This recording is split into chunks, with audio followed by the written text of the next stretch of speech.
2025년도 세계와 국내 주요 이슈, 그리고 내 안의 교회의 발자취. 서론. 2025년은 개인과 사회, 국가와 세계가 동시에 흔들림을 경험한 한 해였다.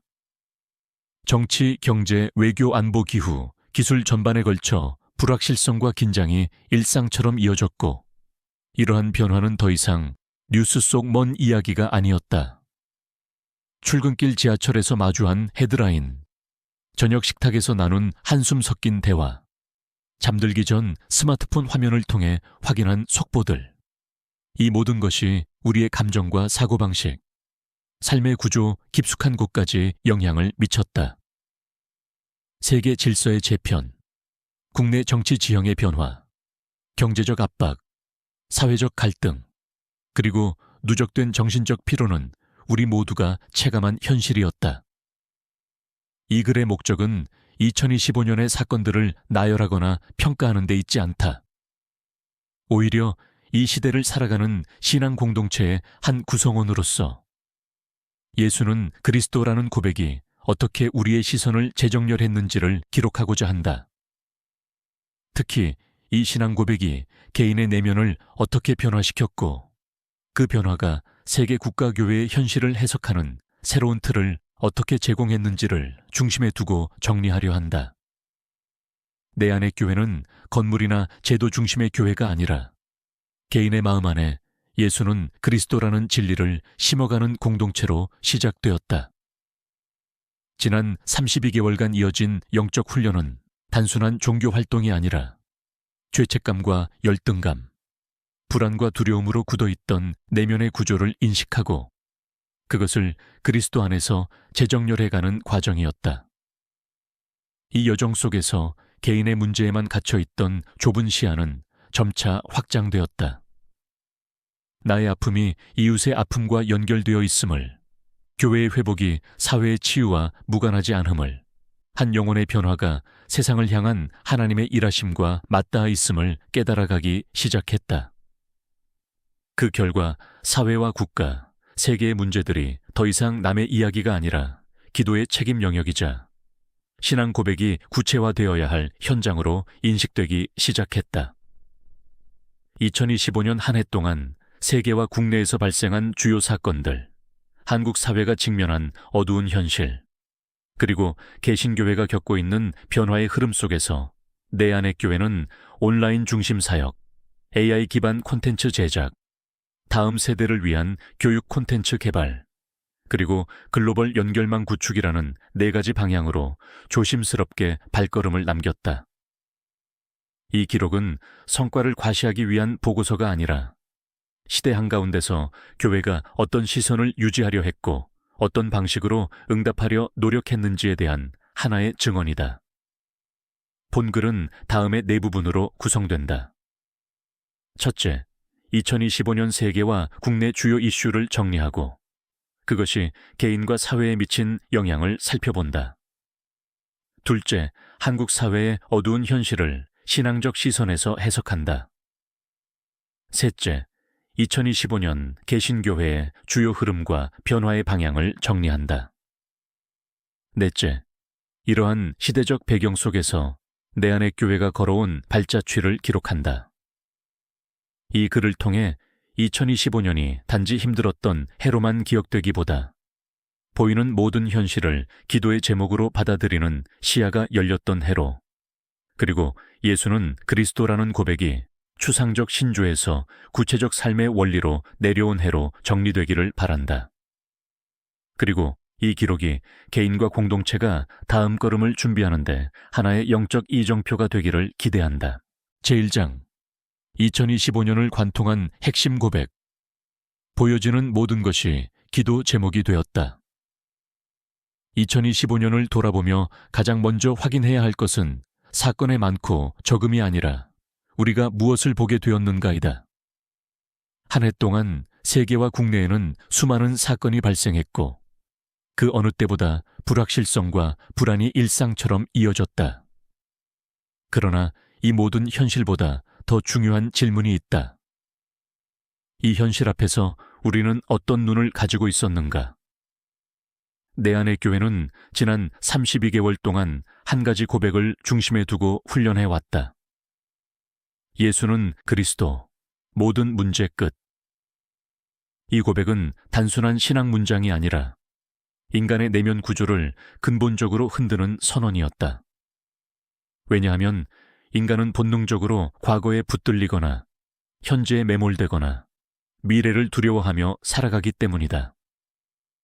특히 과거에 대한 죄책감과 아쉬움은 현재의 집중력을 무너뜨리고 미래를 향한 믿음을 가장 빠르게 약화시키는 요인으로 작동한다. 설교에서 반복적으로 언급된 것처럼 과거를 붙잡는 방식은 매우 교묘하다. 지나간 일을 곱씹을수록 죄책감이 살아나고 그때 그랬으면 좋았을 텐데라는 아쉬움이 반복되며 결국 자기 자신을 정죄하는 구조로 굳어지게 된다. 이러한 내면 상태에서는 현재에 온전히 집중할 수 없고 미래를 향한 기대 역시 자연스럽게 사라진다. 그 결과 사람은 점점 자기 안에 갇힌 삶을 살아가게 된다. 예수는 그리스도라는 고백은 바로 이 지점을 정면으로 겨냥한다. 이 고백은 과거를 미화하거나 덮어버리는 말이 아니라 과거가 현재와 미래를 지배하지 못하도록 그 권한 자체를 끊어내는 선언이다. 그래서 이 고백이 유지되지 못하도록 항상 반대되는 음성이 따라붙는다. 정말 모든 문제가 끝났느냐? 지금도 문제는 계속되지 않느냐? 네가 하나님의 자녀라니 말이 되느냐? 이 질문들의 목적은 신앙을 직접 부정하는 데 있지 않다. 오히려 고백이 지속되지 못하도록 흔들어 놓는 데 있다. 지난 32개월은 이러한 내면의 싸움이 실제로 벌어진 시간이었다. 이 싸움은 외부 환경과의 전쟁이 아니라 자기 자신과의 전쟁이었다. 창세기 3장의 구조처럼 인간은 본능적으로 문제의 원인을 자기 밖에서 찾는다. 조직, 사람, 제도, 국가, 지도자, 환경이 문제의 원인처럼 보인다. 그러나 설교는 일관되게 말해왔다. 문제의 시작은 외부가 아니라 내 안의 구조라고. 이 내면의 구조가 조금씩 바뀌기 시작하자 분명한 변화가 나타났다. 이전에는 자신의 문제로 인해 세상이 보이지 않았다. 사회가 어떻게 움직이는지, 국가가 어떤 방향으로 가는지, 다른 사람들이 어떤 상황에 놓여 있는지에 대해 깊이 생각할 여유 자체가 없었다. 그러나 내면의 문제가 정리되기 시작하면서 시야는 자연스럽게 바깥으로 확장되기 시작했다. 이것은 단순한 관심의 확대가 아니라 책임을 인식하는 시야의 확장이었다. 그때부터 세계와 국내에서 벌어지는 수많은 사건들이 전혀 다르게 보이기 시작했다. 이전에는 분노와 불평의 대상이었던 뉴스들이 이제는 기도의 대상으로 다가오기 시작했다. 왜 저럴까라는 질문 대신 이 일 앞에서 하나님의 자녀로서 나는 무엇을 해야 하는가라는 질문이 자리 잡기 시작했다. 이 변화가 바로 2025년을 관통한 핵심 고백의 열매였다. 그래서 2025년은 내 안의 교회 공동체에게 단순히 힘들었던 해가 아니었다. 보여지는 모든 현실이 기도 제목으로 전환된 해였다.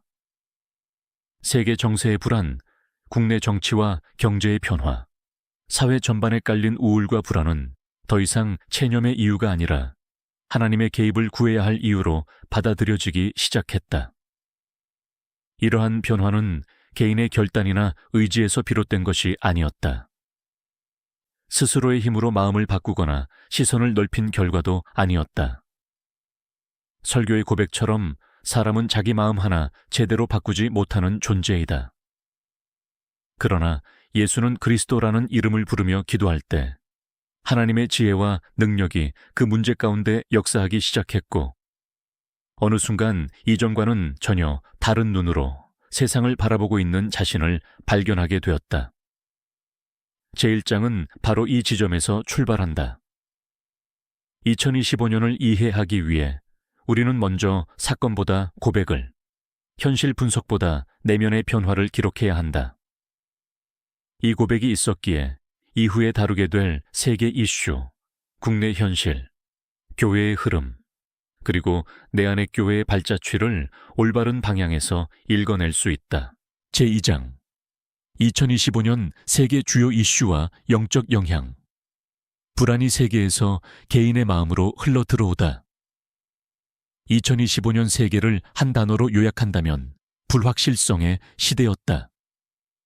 국제 질서, 안보 체계, 경제 구조, 기술 환경이 동시에 흔들렸고 그 영향은 국경을 넘어 개인의 일상과 정서 깊숙이까지 스며들었다. 세계의 변화는 더 이상 먼 나라의 이야기가 아니었으며 매일 접하는 뉴스와 정보는 개인의 마음 상태를 직접적으로 흔들기 시작했다.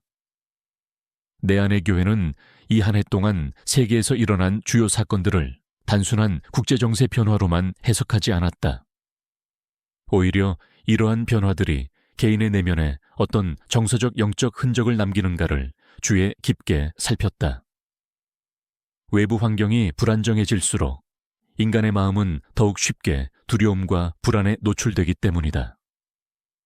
2025년 세계에 가장 큰 영향을 미친 흐름 가운데 하나는 국제협력 체제의 약화와 경쟁 구도의 심화였다.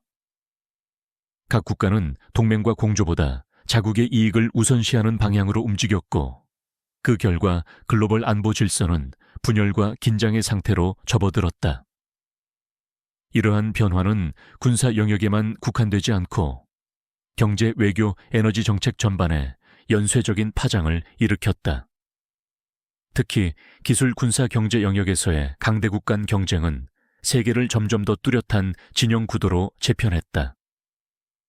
이 과정에서 중소국가들은 선택을 강요받는 위치에 놓였고 지역 분쟁과 군사적 긴장은 일시적 사건이 아니라 상시적 위협으로 굳어졌다. 대만 해협을 둘러싼 긴장, 중동과 유럽 지역에서 이어진 무력 충돌은 세계 안보 환경이 단기간에 안정되기 어려운 구조임을 분명히 보여주었다. 이러한 국제 정세의 불안은 곧바로 개인의 삶으로 흘러들어왔다.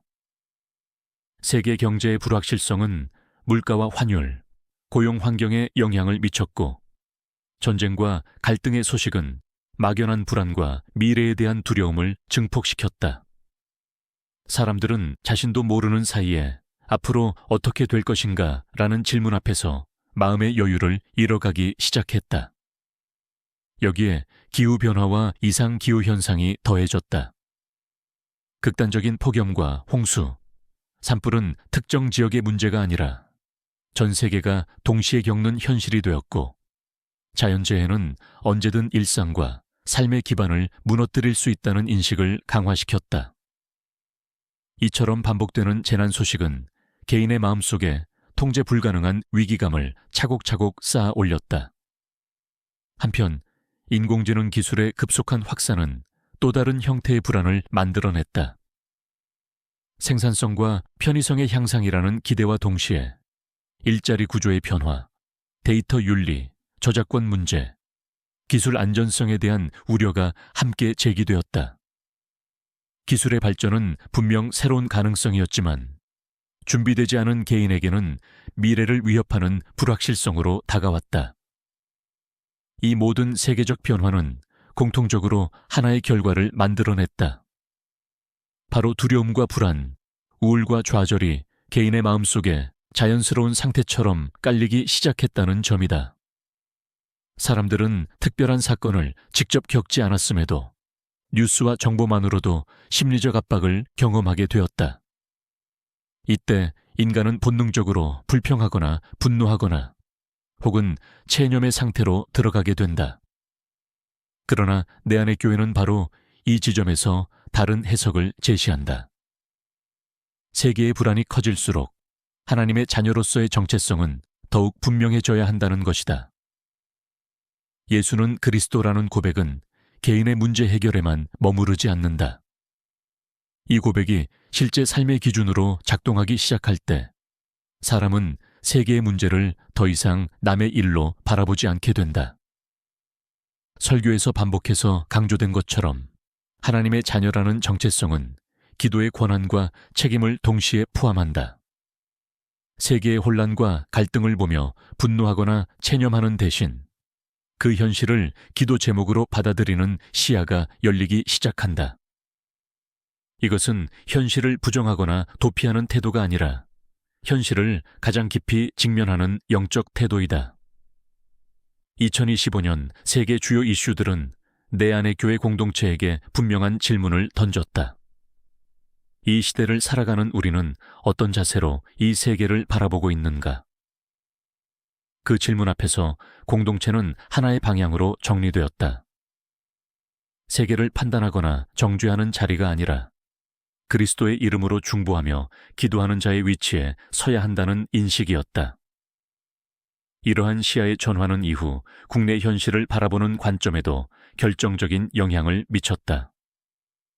세계의 불안이 개인의 마음으로 흘러들어오는 구조를 이해하게 되자 한국 사회가 겪고 있는 혼란과 정서적 위기 역시 더 선명하게 읽히기 시작했다.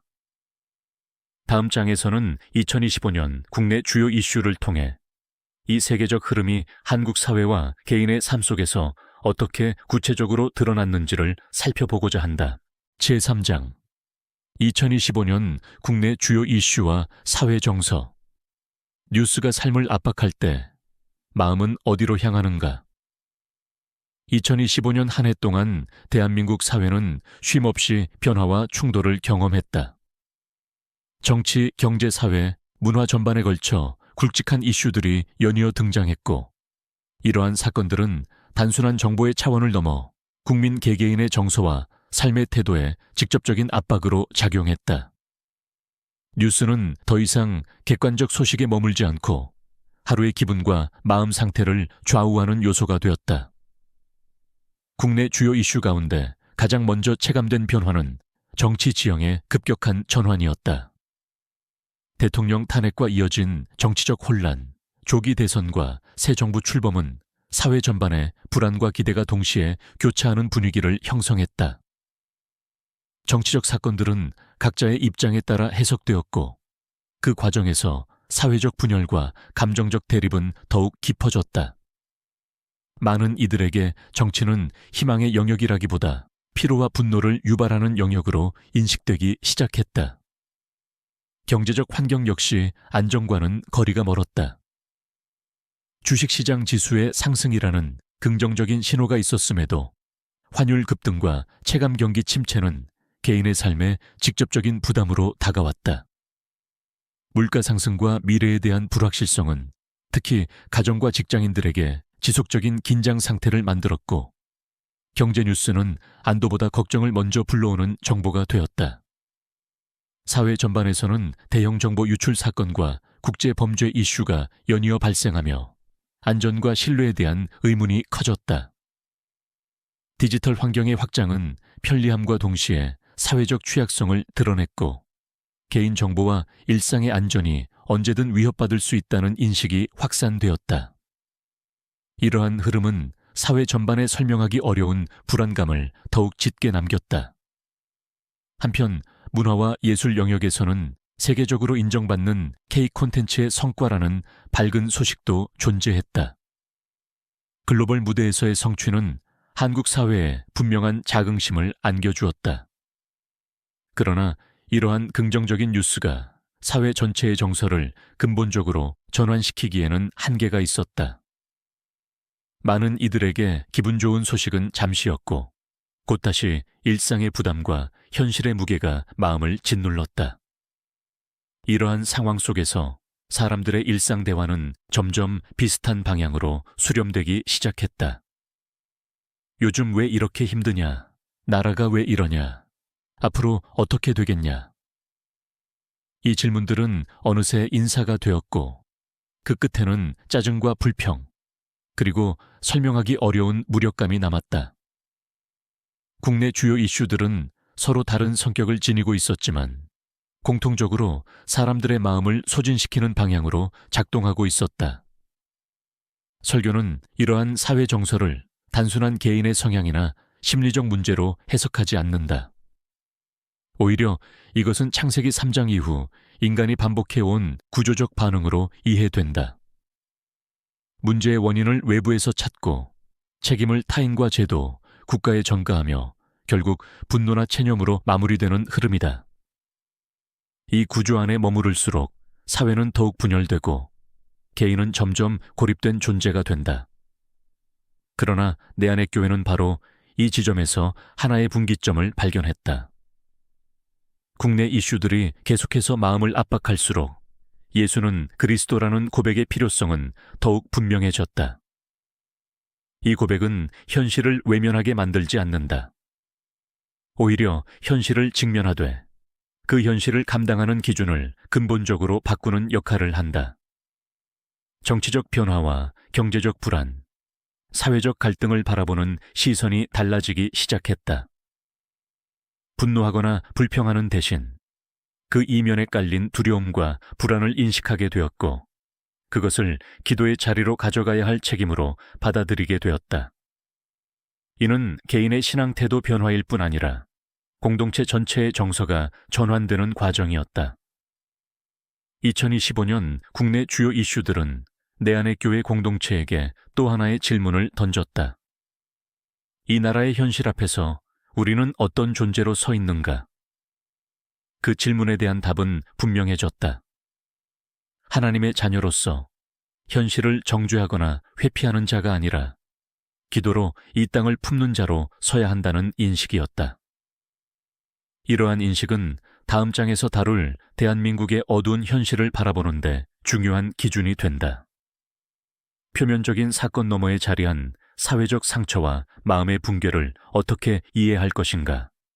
그리고 교회는 그 앞에서 어떤 역할을 감당해야 하는가를 이어서 살펴보고자 한다. 제4장 2025년 대한민국의 어두운 현실. 숫자로 드러난 위기, 마음에서 시작된 붕괴.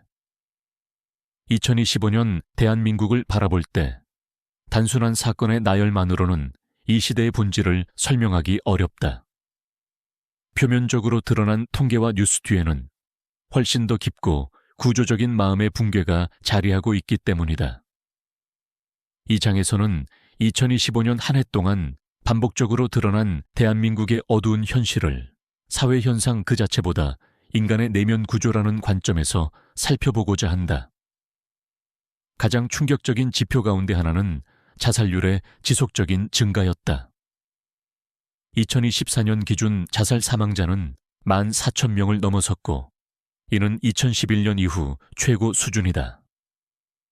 특히 10대에서 40대에 이르기까지 주요 사망 원인이 자살로 나타났다는 사실은 이 문제가 개인의 선택이나 일시적 우울의 문제가 아니라 사회 전체가 함께 감당해야 할 구조적 재난임을 보여준다. 정부가 이를 개인 문제가 아닌 사회적 재난으로 규정하며 국가 차원의 대응을 시도한 배경 역시 여기에 있다. 청소년과 청년층의 현실은 더욱 심각하게 드러났다. 과도한 경쟁과 입시 구조 속에서 성장한 청소년들은 우울과 불안을 일상적인 감정으로 받아들이는 상태에 놓여 있었고 20대와 30대는 주거, 일자리, 결혼, 미래 전망 전반에서 지속적인 막막함을 경험하고 있었다. 노력해도 나아질 수 없다는 인식은 단순한 비관이 아니라 체념이 구조화된 상태를 의미한다. 이 체념은 삶에 대한 기대를 약화시키고 결국 자기 자신을 향한 공격으로 전환되는 위험한 흐름으로 이어진다. 계층 간 격차의 고착 또한 사회 전반의 정서를 어둡게 만드는 주요 요인이었다. 상위 계층과 하위 계층 간의 격차는 점점 벌어졌지만 계층 이동의 가능성은 갈수록 낮아지고 있다는 인식이 확산되었다. 이로 인해 사람들의 마음속에는 분노보다 더 위험한 감정인 포기와 무력감이 자리 잡기 시작했다. 올라갈 수 없다는 인식은 개인의 동기를 약화시키고 공동체에 대한 신뢰를 서서히 무너뜨린다. 사회 갈등은 세대, 이념, 지역을 넘어 일상적인 상태가 되었다. 청년과 노인, 보수와 진보, 수도권과 비수도권 간의 갈등은 더 이상 특정 사건에서만 드러나지 않았다.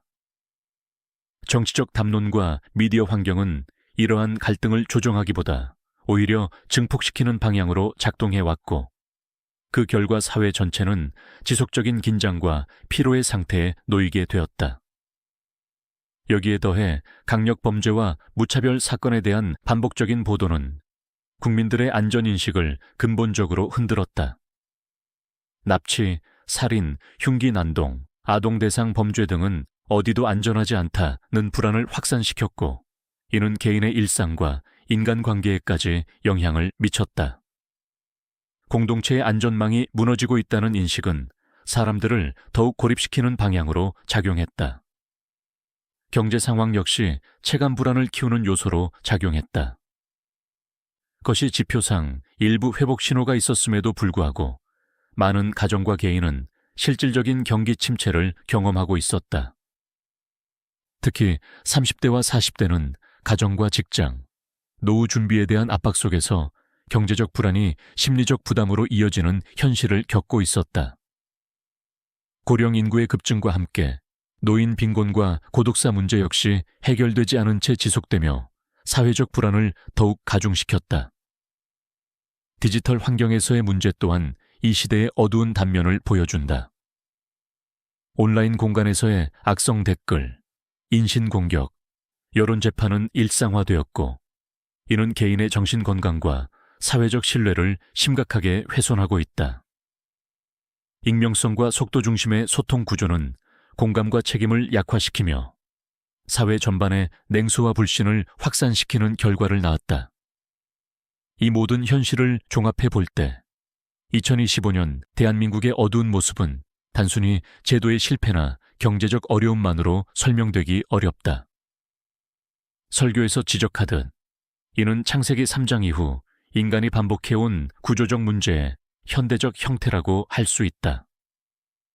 외부 환경을 탓하며 책임을 전가하고 결국 자기 마음을 돌보지 못한 채 무너지는 흐름이 오늘의 현실 속에 고스란히 드러난 것이다. 그러나 이 장의 목적은 절망을 기록하는 데 있지 않다. 오히려 이 현실을 정확히 직시함으로써 교회와 신앙 공동체가 왜 이 시대에 더욱 분명한 역할을 감당해야 하는지를 밝히는 데 있다. 어두움이 깊어질수록 빛의 필요성은 더욱 분명해진다.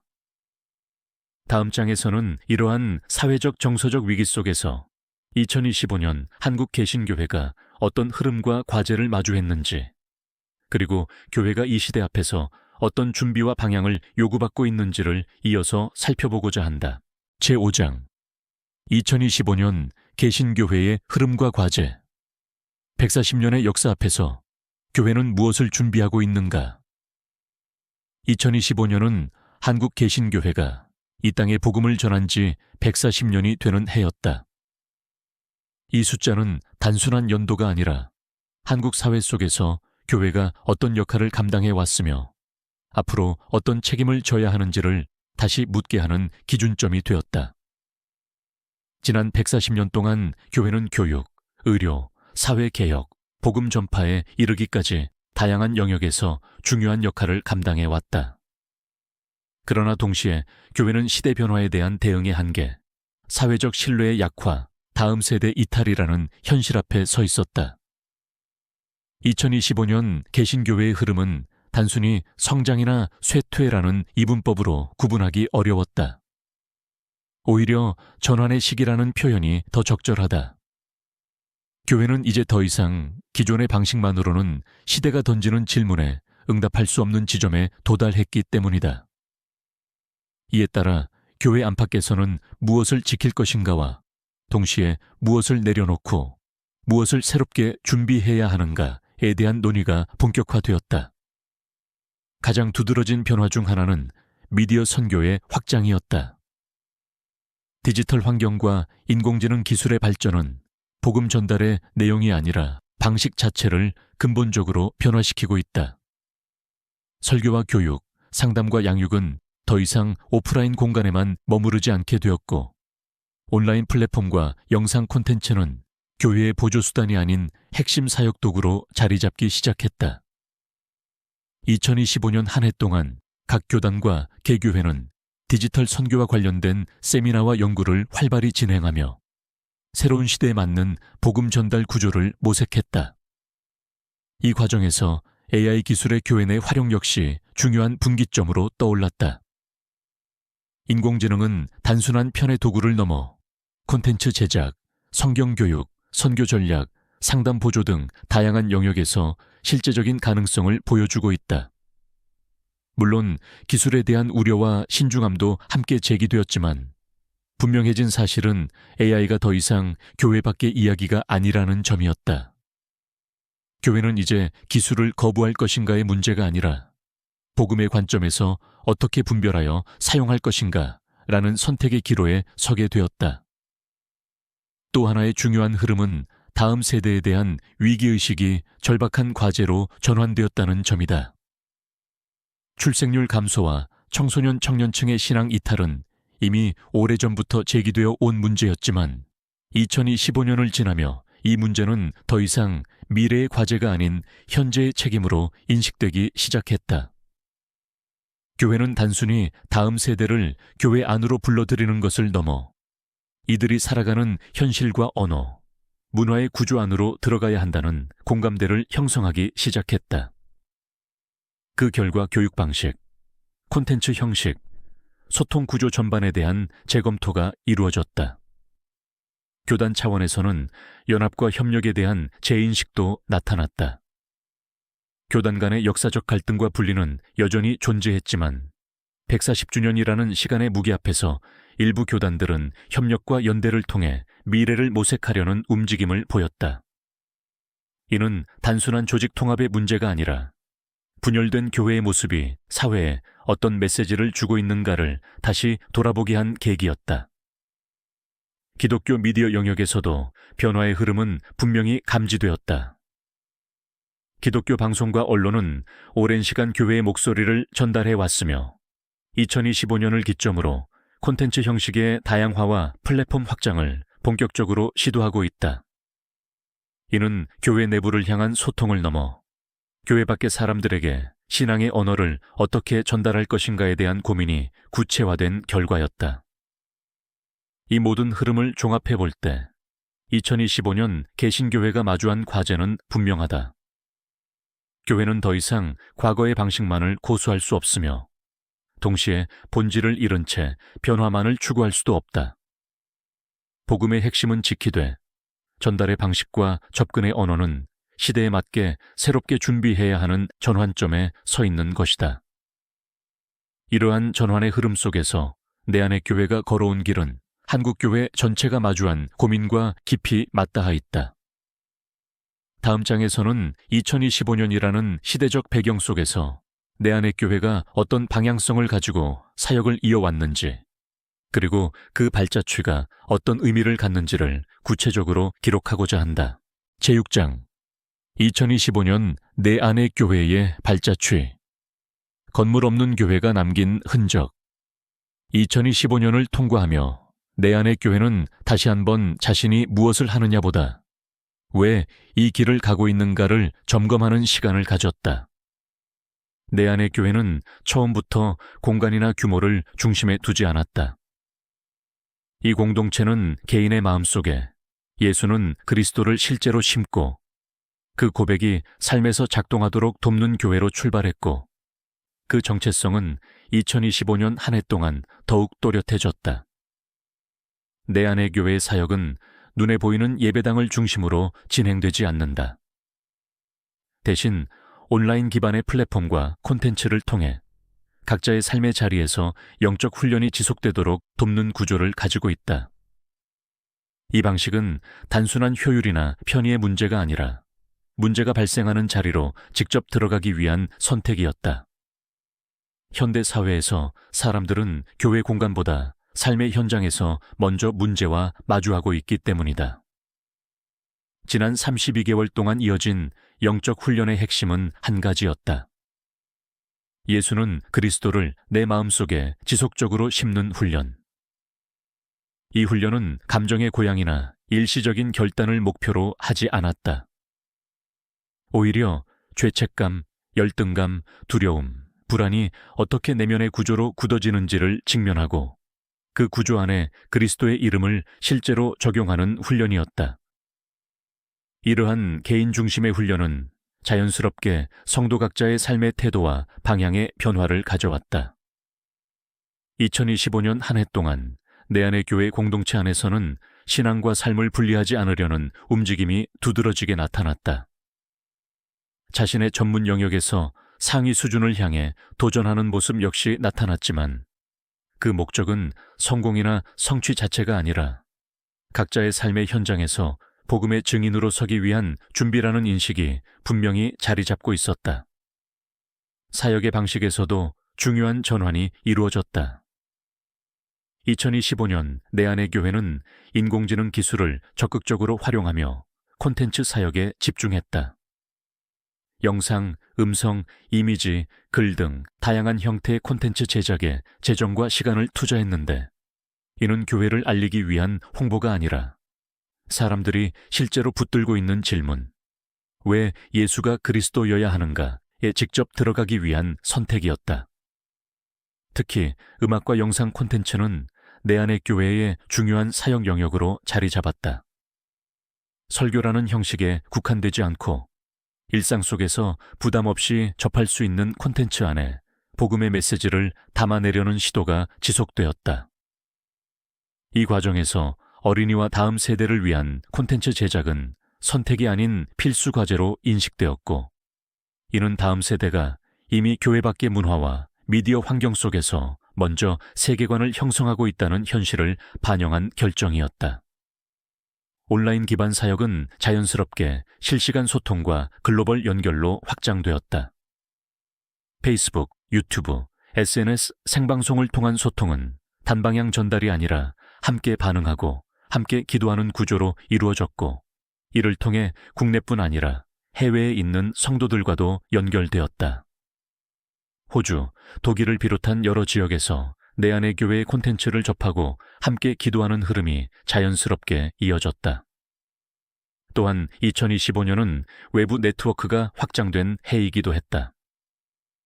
노회 차원의 교류, 전도신학원 훈련 참여, 해외 전도 캠프 협력, 해외 지교회 및 선교사와의 연결은 내 안의 교회가 고립된 공동체가 아니라 더 넓은 교회 흐름 속에서 함께 움직이고 있음을 보여주었다.